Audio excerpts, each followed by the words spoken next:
In this lecture, we will talk about some special TypeScript types, and we will talk about three special types: the read-only type, the record type, and then in the end of this lecture, we will talk about some utility types. Let's start with the read-only type, and let's start from the top to bottom. Here I have two variables. One is a let, I call this let2 and I give it the 2 value, and one is a const. Const 5 is 5. Well, what's the difference between them in case of types? In case of reassignment, if this is a let, then we can reassign this variable to another value. Downstairs I can say maybe that 2 is 2.3 and I won't have any problem. That won't be the case if I do a 5.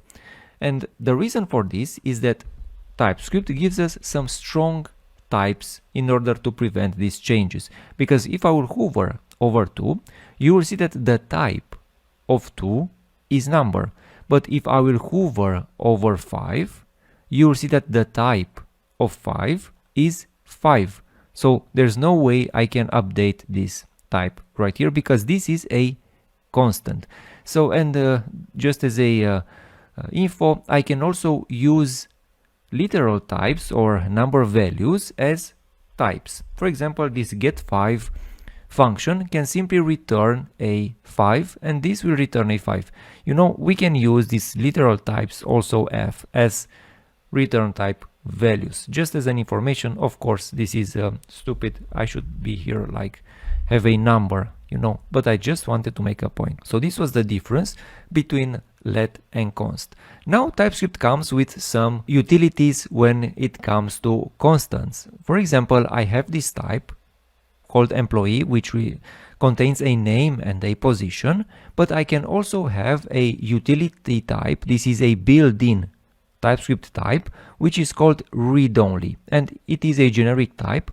Its argument is another type, and now the values of this read-only employee will be read-only name and read-only position. Basically, all the entries inside this type are now read-only.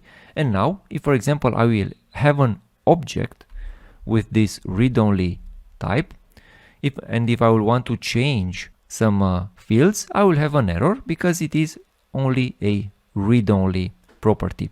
The same with strings and objects. For example, I will have here an constant which I called CEO and I gave it a name. Its name is Jeff. And I showed you before also I have made a constant called 5 and its value is 5. This is only valid for numbers but mostly for strings, because in JavaScript strings are immutable. If I will do the same with an object, even if this is assigned to a constant, I can still go downstairs right here and say CEO object name is maybe my name. I want to be CEO of Amazon, and this way I can do it. Well, there's also a way in which we can prevent this, even if we don't specifically have a type right here. We can use as const. So if I will say as const right here, now the values of this object will be also read-only, so I won't be able to change lower down the line these values. Let's now talk about the record type, which is also very interesting. Let's say, for example, that I have this type employee and I'm building an object downstairs, const. I have an object, const John is an employee, but let's say that I want to extend this object. Well, the problem is now that maybe I will want to add an email to this specific object. I won't be able to do this. TypeScript will tell me that, hey, this email field right here is not present inside the type employee. But sometimes you want to have objects which are of a specific type, but you also want to extend them inside their const values. Well, the solution to this is to give it a, let's say, a record name. So I will say right here that key of type string, and this is a string, and now I will be able to extend this object with any keys of type string and their values will be string. If for example I will now want to add an age, let's say the age is 30, I will have a problem because I can't just add numbers to these general keys. But if I will make this a string or a number, then I will be able to do this. Yes, like this.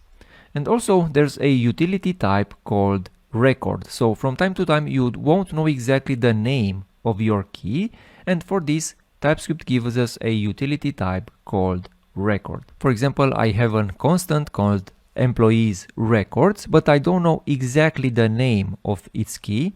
I will say right here maybe cool employees. I can give it any name right here as long as it is a string, but the value must be an employee. So right here, if I will add a different entry, maybe an object or a string, I will have an error because this object right here doesn't satisfy the employee type. And this is the use case of the record utility type. Also, we can go further with the record type. Maybe we have a union type with these positions, and these positions can be a programmer and a manager, an HR, and so on. And we want, for example, to build an object from these positions where we can, we can use this positions type to build another type. For example, if I will build a type called position salaries, which is a record of our positions, now these position salaries will have entries with all the values of our positions type. You know, programmer, manager, HR, and Scrum Master.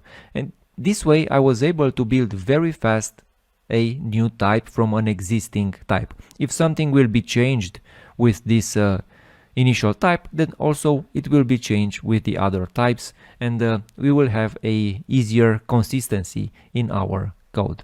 And also let's talk about some utility types. I will write the code and then explain it. Let's say we have a complicated type called employee this time, but it has a salary, a position, a name, and so on. I have some utility type which is required. If you look at this employee type, you can see that some of its entries are optional, but inside this required type, all the entries, all the keys are required. This is not the case for other objects, you know, nested objects or nested values inside this required employee. If we have required, then also we have partial, which makes all the entries inside the employee entry optional. So all the entries right here will be optional. And also we have the read-only type. We talked about it a few moments ago. Also, there are other types, let's say the pick and the omit. Let me show that to you. For example, we have the pick type, which receives two arguments. First of all, it receives a argument of type t, and then an argument of k extends key of t. Well, we can pick an entry from this type. We can pick the salary entry, and now this salary pick will simply be the entry of this employee right here. If, for example, I have a typo right here, I will have a compilation error because the second argument to this pick type must be a key of this employee type. This is what also the documentation tells. So this key, k extends key of t, means this that our key right here must be a key of employee. And also we have the type salary. We can also invoke it as a argument to an array. It is exactly the same. Again, if I have a typo right here, I will have a compilation error, but I can also pick the salary by invoking this employee as I would use an array. And if we have pick, we also have an omit type. The omit type does exactly what the pick does, but in a different way. If, for example, we can omit entries from this employee entry right here, instead of creating a new type, we can simply omit what we want. Let's say that I don't want this employed at entry right here, and I can simply omit it. But also maybe I want to change the value of this employed at. This returns back as a string, but maybe in my code base I want it a date. And with this syntax, a more complex syntax right here, I can omit the employed at as key, as string, and I can create a new one as date. And now this sanitized employee has an employed add field of type date, not string. And one last key entry and interesting type which I want to show you, more like a TypeScript trick. Let me make some room. And from time to time you will have complicated functions which will return back complicated objects, and let's say that we want to build a type from the return type of this function. We can do this very simple with the utility type return type, and then we can specify it, the type of, and then our function. And then our old position right here will be the exact types of the entries inside our getSalary history function. So we saw in this lecture a few utility and special types from TypeScript. There are a lot more. I will leave in the description of this lecture also some exercises, some more advanced types exercises, and also some more TypeScript types.